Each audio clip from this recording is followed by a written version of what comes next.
Okay, I think I asked a question last time and they couldn't answer it. And I think we have a gentleman here that can answer some of those questions. And one was that the millage we're guessing on, because this is a guess, because anytime you go into finances and go into bonds, you're hoping that the rate that we're going to have to pay back is lower. It's going up, it's going up. You're hoping that the basis that we pay taxes on is going to stay the same, or our values or companies are going to increase. We know the value might be set at a higher value, but property taxes are declining. Look at what things are selling for. So what that boils down to is 15 mills is not what we're going to get into. Right now, we're getting into more like 18 mills on just what we have right now. Right now, we're getting into, we estimated before, we might be paying $700,000 every year to pay back on that $11,000 bond. Right now, it's more like $8,000. And if things keep going, it's going to be more like, you see what the interest rates are doing. I don't want investment people stealing money from our children, for our children's future. I think we're going in blind with this because we can get roped into, the article they had said if 15 mills is not enough, they're going to raise it. And if it's not enough, they're going to raise it. If it's not enough, they're going to raise it. In 20 years, don't you realize that millage on that's going to at least double, triple, quadruple? We don't know what it's going to be. If you're not a landowner and you're a renter, your rent's going to go up. Somebody has to pay for that. I just hope that we can work out something. And I'm not putting down athletics. All my boys were in athletics. All my boys were in extracurricular activity. To me, education, we're proposing to spend almost $4 million on this facility right here. And like $7 million on our children whose education we're concerned with. We've got to get them educated. That's the most important thing to me, is get them educated.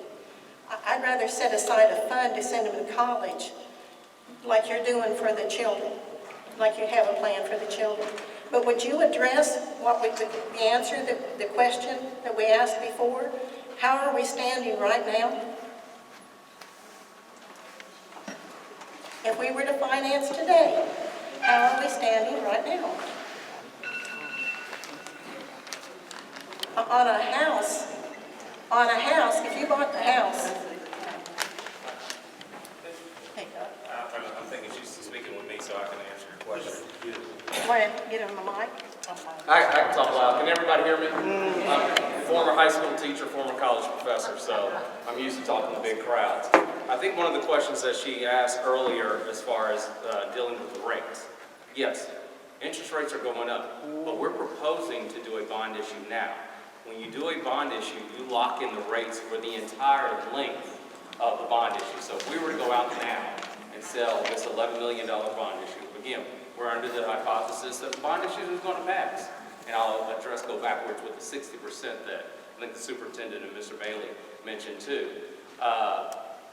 If it were to pass on the 28th, we would target going out for a sale of that bond issue somewhere in the middle of April to end of April.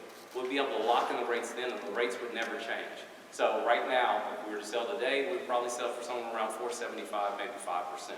Would be the interest rate that would lock in on those interest rates. Excuse me, on those interest rates on the bonds. I want to get back to again what I mentioned with Dr. Nixon and Mr. Bailey mentioned. With a school bond, and I'm going to go backwards if you guys will just work with me for just a second. Just going to do a quick little civics lesson as it relates to the state of Mississippi. All school districts are created legislatively by the state of Louisiana. Excuse me, Louisiana. I do Louisiana and Mississippi, so I forget sometimes. I'm in Mississippi right now. So they're all created legislatively by the state of Mississippi. The state created 3 main political subdivisions that we all are a part of. We all live in a city or we live in a county, and the third is school district. We all are a constituent or a member of a school district. And since they are state created, they have to follow the statutes that govern them on one, mainly in this case, how you borrow money, how you're able to operate. They have state laws that dictate how they do budgets. They have state laws that dictate how they even run a meeting and how many members they can have. So as it relates just to a bond issue, there's only three main ways that, there are only three ways, forget main, there are only three ways that a school district can borrow money to do capital projects. They look millage all the time, and every school district does, for operations, for salaries, for buses, for things of that nature. But when it comes down to do these capital projects that Mr. Bailey just eloquently was able to show us there on the screen, there's really only three, and it's bonds, notes, and leases. Because of the size, really what you only have, the only option that this school district has is to do a bond issue. Now, the state, in its wisdom back in 1800s, when they said, hey, we're going to give you guys the ability to go out and do a bond issue, we're going to make sure the power lies in the people. You guys have a higher threshold. When I say you guys, it's because we're sitting here inside a school district. A school district has a higher threshold than a city or a county. Matter of fact, a city and a county, even though they're created by the state, don't have to ask your permission to do a bond issue. The city of Newton right now can go borrow $5 million if their budget allows it. Does not have to ask your permission. Does not have to have an election. The county of Newton right now can go borrow $5 million right now and does not have to go out to an election of the people. They can do something what's called a reverse referendum, which they put a notice in the newspaper in that little print that none of us read. Okay? And I'm only picking on Newton because we're here in Newton. So you pick me up and put me down in Lauderdale, I've done the same speech there a whole bunch of times.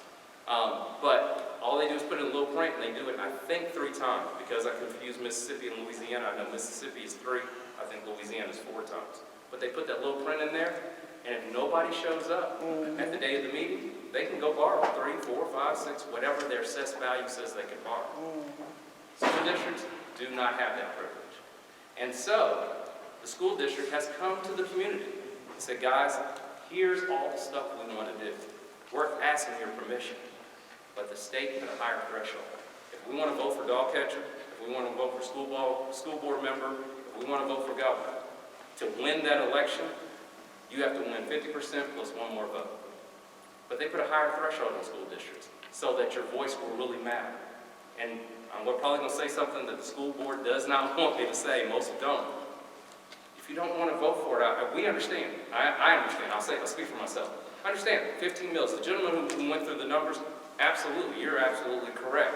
15 mills is going to be $150 on a $100,000 true value, $10,000 assessed value. And you went through it perfectly. That is absolutely correct of what the tax amount is going to be per $100,000. But that's the option. And I shouldn't call it an option, because if you only have one, is it really an option? That's the only way that a school district can borrow $11 million. So the question at this point really becomes, do you think the kids, do you think the school district deserves updated facilities? Do you think the school district deserves to be able to block in and keep the children safe? I think we all have seen the different things that have gone across the news of school safety. And we can understand that some of us don't want to do that, and I think that's fine. We're Americans. We can disagree on different things. But the question is on $100,000, is $150 worth some of the things that all the things that Mr. Bailey showed here on the thing? I'll finish up with this. One of the other things that I think Dr. Nixon showed on there was the ESSER funds. Because communities aren't familiar with ESSER funds, I cannot begin to tell you guys how important and how mind-blowing the ESSER program that came down. Every school district in America got ESSER funds, and it all started during COVID. It came down in 2020. And when the first ESSER funds came up, and Dr. Nixon went through it, but I want to make sure everybody understands. When the first ESSER funds came out, those rules and stipulations were tremendous. You can only do certain things. Because if you just heard it quickly, you heard that the first ESSER funds they bought, anybody remember? And I'm doing this for a reason. Everybody remember what you spent ESSER funds with? Laptops, Chromebooks. bought all the Chromebooks you needed and you still had $2 million left, and I'm looking at my CFO over there, what did you have to do with all the money that you left with? You had to send it back. You couldn't fix a roof. You couldn't fix a bus. You couldn't fix anything else. You had to get that money back. You could only do Chromebooks and some hotspots. ESSER 2 had strict rules and guidelines, even though we know we have a hole. We know we need to tint that out. We know we need to sand this. We cannot use those ESSER 2. So when ESSER 3 came down and it opened up the window for us to be able to do capital projects, this school district and all the other school districts in Mississippi took those ESSER funds. They had a checklist. We needed to fix this, fix this, fix this, fix this. But ESSER 3 only allowed them to do 1 and 2. So if we look at it, they're only trying to finance. They're only trying to repair, renovate, because I shouldn't say build, the problems that are down here at the bottom, that ESSER 3. And so you're absolutely right. I want to be clear. This will be a tax increase. But that's only if 60% of you vote for the improvements here inside Newton Municipal School District. And I hope that was a long way for me to get, but I hope I was able to answer your question. Thank you, Mr. Thomas. Thank you. I'm sorry for talking.